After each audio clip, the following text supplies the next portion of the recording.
สวัสดีค่ะพ่อแม่พี่น้องสวัสดีFCทุกท่านเนาะค่ะ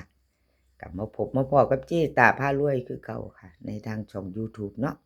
เพราะว่าจะเป็น FC เก่า FC ใหม่ค่ะที่เข้ามารับชมรับฟังทางช่องของเจ๊ตากราบขอบพระคุณเป็นอย่างสูงเนาะค่ะรัฐบาลไทยค่ะคลิปนี้พี่น้อง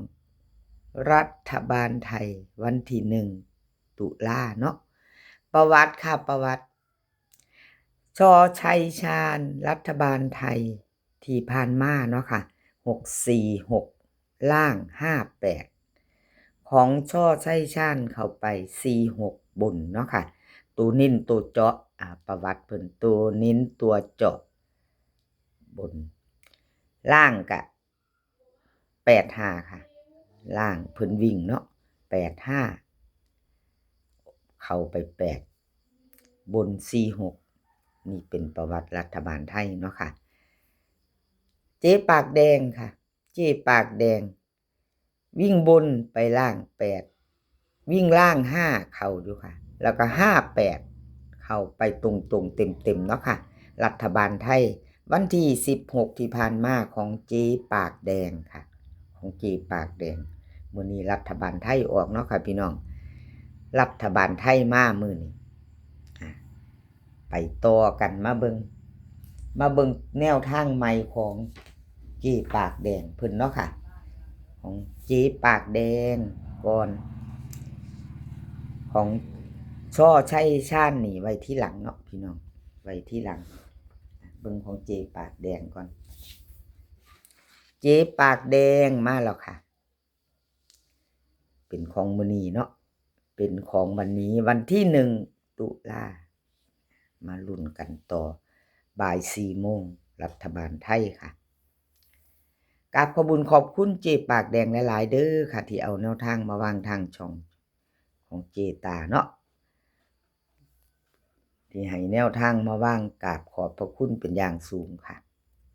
วิ่งรูดของเจ๊ปากแดงรัฐบาลไทยมื้อนี้ค่ะวิ่งรูด6กับ1 6กับ1 2ตัว4หาง61 60 15 14ค่ะ3ตัว3หาง615 614 160วิ่งรูดพ้นทอกันครับพี่น้องวิ่งรูดบนล่างนั้น6กับ1เพิ่นเน้น60กับ15เด้อค่ะเจ๊ปากแดง3ตัวนี่เน้น160เอาแคปหน้าจอค่ะใครจะไปต่อรัฐบาลไทยมื้อนี้กับเจ๊ปากแดงเนาะค่ะรัฐบาลไทยของเพิ่นเข้าไปที่ผ่านมาเนาะค่ะเต็มเข้าไปเต็มต่อไปแคปหน้าจอค่ะแคปหน้าจอของเจ๊ตาพารวยกับเขาเด้อค่ะกับมารัฐบาลไทยเจ๊ตาเข้าไป58เนาะค่ะ58แบบไม่ต้องเลข58เนาะรัฐบาลไทยงวดที่ผ่านมาวันที่16ค่ะมื้อนี้มาไปใหม่ไปต่อ58แบบไม่ต้องกลับของเจตาพารวยค่ะล่าง5เด่นเนาะล่างเป็นล่างบนเป็นบนพี่น้องเอามาไปต่อค่ะมาไปต่อกับขอบคุณ FC ที่เข้ามาเป็นกำลังแรงใจให้เจตาเด้อค่ะมื้อนี้รัฐบาลไทยออกพิจารณากันโค้งสุดท้ายค่ะโค้งสุดท้ายมื้อนี้รัฐบาลไทยที่เจตาลงไปแล้วมื้อนี้มาเล่าใหม่อีกถ้า FC เพิ่นบ่ทันได้เข้ามาพอมาเห็นเนาะค่ะคลิปที่เจตาผ่านไปโดนเนาะโดนแล้วหลายมื้อเนาะค่ะมื้อนี้มาโค้งสุดท้ายค่ะมาโค้งสุดท้ายมาเป็นช็อตเด็ดเนาะโค้งสุดท้ายมีอยู่ค่ะช็อตเด็ดสายด่วนที่หลังถ้ารับชมรับฟังไปพร้อมกันค่ะมีช็อตเด็ดสายด่วนมาเบิ่งของเจตาวิ่งรูดบน6ค่ะ ล่างสองโตวสี่หางค่ะ65642120สามตัว120264621บน6 2ล่างนะคะล่างเป็นล่างบนเป็นบนเน้น64กับ20ค่ะล่าง3ตัวเน้น2หาง620 264แคปหน้าจอค่ะใครจะไปต่อกับเจตาพารวยโค้งสุดท้ายรัฐบาลไทยมื้อนี้เด้อค่ะพี่น้องไปเบิ่งหยิบจับลอตเตอรี่กันมีเวลาอยู่ค่ะมีเวลาอยู่มื้อนี้สายด่วนสายลับก็มาค่ะพี่น้องช็อตเด็ดมีไปต่อช่อชัยชาญเนาะค่ะช่อชัยชาญมาเป็นรุ่นกันมื้อนี้กับขอบคุญขอบคุณช่อชัยชาญหลายๆเด้อค่ะที่ให้แนวทางมาวางทางช่องของเจตารัฐบาลไทยกับขอบพระคุณเป็นอย่างสูงค่ะช่อชัยชาญวิ่งบน7ล่าง2ล่างเป็นล่างบนเป็นบนค่ะ73 71 25 26 3ตัว3หาง726 273 725เน้น2หางค่ะบน73ล่าง26 3ตัวเน้นหางเดียวจับตามองค่ะพี่น้องเลข3ตัวแนวทางของชอชัยชาญ FC ของชอชัยชาญ726แคปหน้าจอค่ะไปต่อมื้อนี้บ่าย4โมงโชคดีกันรัฐบาลไทยค่ะรัฐบาลไทยเลขทุกตัวเอามาวางเพื่อเป็นแนวทางค่ะโปรดใช้วิจารณญาณในการรับชมเป็นอย่างสูงเป็นเพียงแนวทางเนาะค่ะพี่น้องหยิบจับลอตเตอรี่กันค่ะซ่อมพิจารณารัฐบาลไทยบ่าย4โมงออกมื้อนี้โชคดีกันเนาะไปต่อค่ะเป็นครั้งแรกค่ะนี่เลขล็อกโฟกัสครั้งแรกรัฐบาลไทยเด้อค่ะของล็อกโฟกัสมาพิจารณาซ่อมไปน้ำกันรัฐบาลไทยค่ะครั้งแรกเนาะเลขล็อกโฟกัสวิ่งเพิ่นให้มาบนล่างตัวเดียวเด้อค่ะล็อกโฟกัสตัวเดียววิ่ง2บนล่าง2ตัวนี่เพิ่นให้3หางค่ะ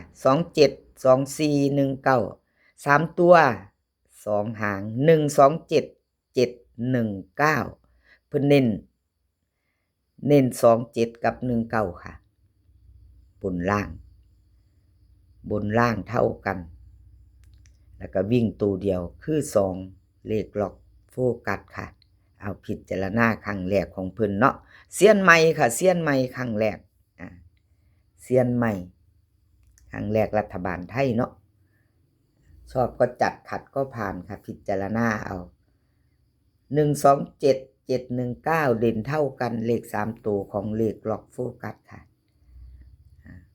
ชอบก็จัดไปค่ะพี่น้องเบิ่งลอตเตอรี่ไว้ซ่อมๆมื้อนี้มีเวลาอยู่บ่าย4โมงเนาะค่ะแคปหน้าจอค่ะแคปหน้าจอใครจะไปล็อกโฟกัสรัฐบาลไทยมื้อนี้เนาะค่ะพิจารณาเบิ่งพิจารณาเบิ่งครั้งแรกของเพิ่นเนาะค่ะล็อกโฟกัสรัฐบาลไทยค่ะน้อยๆบ่หลายหางดอกค่ะพี่น้องเพิ่นวิ่งก็วิ่งตัวเดียวบนล่างเนาะเพิ่นเด่นเด็ดๆมาเลยค่ะล็อกโฟกัสวิ่ง2บนล่างเน้นกับ2719เนาะค่ะเอาไปรุ่นกันรัฐบาลไทยชอบก็จัดขัดก็ผ่านกราบขอบคุญขอบคุณโฟกัสหลายๆเด้อค่ะที่ให้แนวทางมาวางทางช่องของเจตากราบขอบพระคุณเป็นอย่างสูงค่ะเลขล็อกโฟกัสมาไปต้น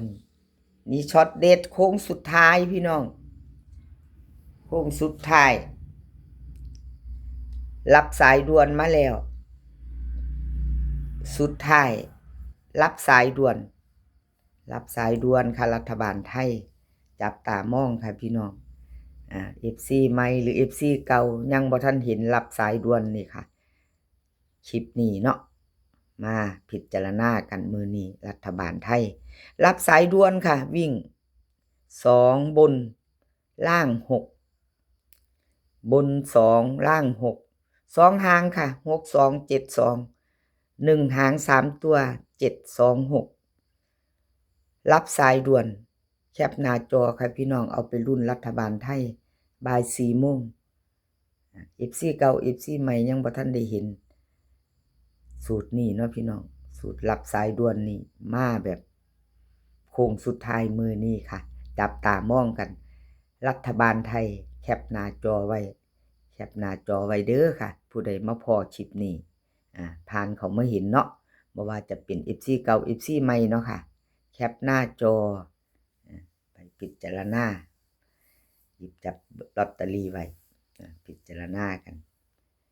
FC เก่า FC ใหม่เนาะค่ะกับขอบคุญขอบคุณ FC ทุกท่านเนาะค่ะที่เขามารับชมรับฟังมื้อนี้ให้โชคดีกันกับรัฐบาลไทยค่ะบ่าย4โมงขอให้พี่น้องโชคดีมีความสุขค่ะแล้วก็สุขภาพร่างกายแข็งแรงกันทุกคนค่ะสุขภาพย่อมมาก่อนเสมอเดินทางไปไสก็ขอให้ปลอดภัยค่ะเดินทางไปขอให้มีโชคกลับมาขอให้มีชัยคลิปหน้าพ้อกันใหม่ค่ะคลิปนี้ก็สวัสดีค่ะ